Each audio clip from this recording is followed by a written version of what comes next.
How to reduce food spoilage.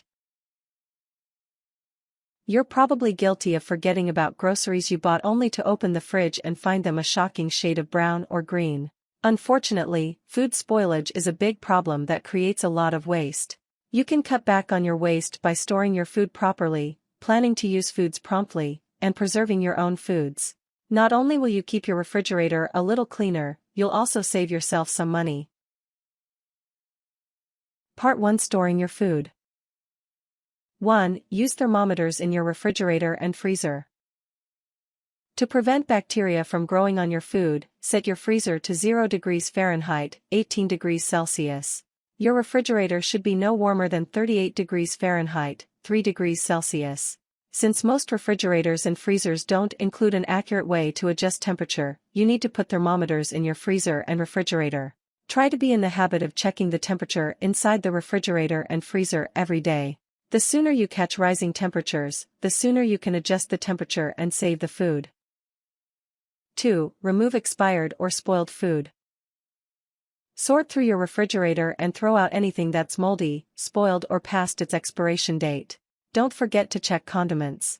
You should also clean out your cupboards and throw out anything that you won't actually use or has expired. If you're unsure whether or not something is spoiled, look up recommended storage lengths for foods or err on the side of caution and throw it out. Don't forget to clean through your freezer as well, since many foods develop freezer burn, ice crystals on the food, after 6 months or so. 3. Store food in the right parts of your refrigerator. Most people know which foods need to be refrigerated: milk, eggs, yogurt, meat, and some produce. But, not many people realize that certain foods should be stored in certain parts of the refrigerator. For example, the door of your refrigerator is one of the warmer parts of the fridge, so only store your condiments there. To properly store food in your refrigerator, place milk and dairy products on the top shelf of your refrigerator since this is one of the coldest places. Use the crisper bins correctly. Separate your fruits from the vegetables and place them in their own crisper bins so you can control humidity levels. Vegetables should have higher humidity than fruits. Keep eggs in their cartons so they get proper air circulation. Store meat on a tray on the lowest shelf of the refrigerator where the fridge is very cold. The tray will catch any drippings and prevent contamination. 4. Prevent mold growth in the refrigerator. Take the time to wash the shelves of your refrigerator with hot, soapy water at least once a week. This can prevent mold and bacteria from lingering in your fridge. You should also place a clean, absorbent paper towel on the bottom of the refrigerator drawers. You can easily clean up any leaks and the paper towels will absorb any excess moisture. Don't wash your berries and produce before you put them in the refrigerator. This can encourage mold growth. Instead, wash them right before you eat them. 5. Prevent freezer burn. Always store food in an airtight or vacuum-sealed container if you're planning to freeze it. If you're using plastic wrap, you should also wrap the food in foil to prevent ice crystals, freezer burn, from forming on the food. Label your food and write the date so you can use it before it develops the ice crystals. Meats can be frozen anywhere from 3 months to 1 year. In general, cooked foods, baked goods, and some dairy can be frozen for several months, 1 to 4. 6. Set foods on the counter or in the pantry. Learn which foods are stored best in the pantry as opposed to the refrigerator, like tomatoes and potatoes. Store the canned foods in your pantry by the order you bought them. This way, you'll use older food before it expires.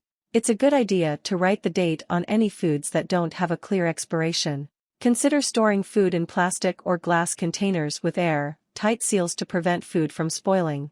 Getting rid of cardboard boxes can also prevent insects and moths from infesting your pantry. 7. Separate some foods to prevent spoilage. Some fruits, such as apples, peaches, and bananas, release ethylene gas as they ripen. This can cause spoilage if too much gas is released. Keep foods that release ethylene gas away from those that don't. Foods that release ethylene include fruits, apples, apricots, avocados, bananas, blueberries, cantaloupe, cranberries, figs, honeydew, grapes, mangoes, nectarines, papayas, passion fruit, peaches, pears, persimmons, plums, and prunes. Vegetables, green onions, tomatoes. Part 2. Planning and making meals. 1. Make a list of the food you have. Write down the food you have in the refrigerator, freezer, and pantry. Make a special note of any foods that have to be used quickly. It can also be helpful to write down whether or not you have a lot of one or two foods.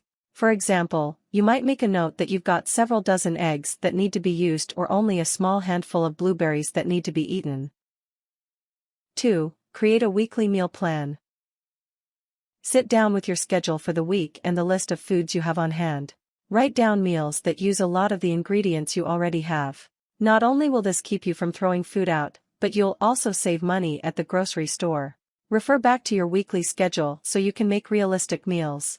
For example, don't plan to make a fancy time-consuming meal on a night when you'll be running errands or working late. 3. Get creative with meals. You might find that you get stuck in a meal planning rut. When this happens, try to think of types of meals that use up a variety of ingredients. Don't forget to consider trying meals or recipes that you've never made before. You might want to write down these categories of meals and fill them in with the specifics of what you have on hand. Stir fries, salads, pastas, soups, slow cooker meals, pizza, rice-based meals. 4. Make a grocery list and shop. Once you've made your meal plan, write down a list of the ingredients that you'll need to buy. Remember to write down the quantity of the things you need so you buy just what you need and no more. This is especially important if you'll be buying food from the bulk bins. Avoid shopping when hungry so that you don't make impulse buys. You can stay more focused at the grocery store by organizing your list by department. This way, you know exactly what you need from each area and won't buy unnecessary food. Never use or buy canned foods that are rusty, bent, dented, or bulging. These are signs of bacteria growth. 5. Eat your leftovers. 40% of the food made in the US is thrown out. Cut back on your food waste by planning for a leftover night where you and your family eat the cooked foods that are already in your fridge. It's a good idea to do this before you go grocery shopping since it will help clean out your fridge. If you don't think you'll be able to eat leftovers, consider freezing them. 6. Use your food scraps. If you have food that is slightly overripe or starting to go limp, try to use them in new foods. For example, make a smoothie with overripe fruit or use them to make a fruit bread. Or, create stock with the limp vegetables so you can make soup one night. Don't toss that stale bread. You can make bread pudding, cut it into croutons, or process it into breadcrumbs. 7. Learn how to compost your food scraps. If you have space in your yard or have a garden, use the kitchen waste as a compost. You can use uncooked vegetable scraps, fruit peelings, tea bags, coffee grounds, eggshells, and small amounts of paper and cardboard. Over time, the compost can give nutrients back to the soil and you won't need to buy expensive fertilizers. If you live in an apartment, freeze the compost and find a local compost drop like a community garden or farmer's market. Part 3. Preserving your food. 1. Dry your food. Consider using an electric dehydrating machine that absorbs moisture. Or, use your oven on a very low heat, around 60 to 70 degrees, to dry food. Since you'll need to quickly remove moisture to prevent bacteria from spoiling the food, choose foods with low moisture content like fruits. You can also use vegetables and meat although they may take more time to dry. You can also use the sun to dry your food although this works best for foods that won't spoil quickly. Try tying up herbs to air dry for a few weeks. 2. Can your fruits, vegetables, and meats. You can use a water bath or pressure cooker to can food. Most people are probably more familiar with the water bath method. To use can with a water bath, sterilize your jars and lids in a pot of simmering water.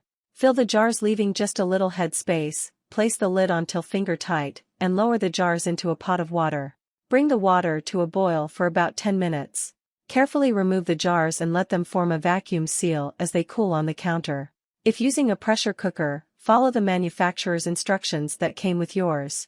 Pressure cookers are recommended for low-acid foods like vegetables and meats while the water bath method works well for high-acid foods like fruits. 3. Pickle produce and meats for added flavor. Pickled foods are also canned in a water bath, but the food is first mixed with a vinegar and salt brine that preserves the food. Usually, you'll also include a mixture of pickling spices that adds flavor as the food is stored. Good foods to pickle include cucumbers, pickles, peppers, lemons, beets, green beans, pork.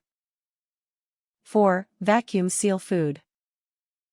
Consider purchasing a vacuum packaging machine to extend the shelf life of some foods.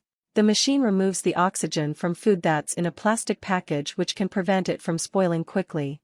Good foods to vacuum seal include crackers, nuts, cereals, and any food that you'll be putting into the freezer. Realize that vacuum sealing is not a form of food preservation, since it doesn't destroy any bacteria. Instead, it simply keeps your food fresher for a while.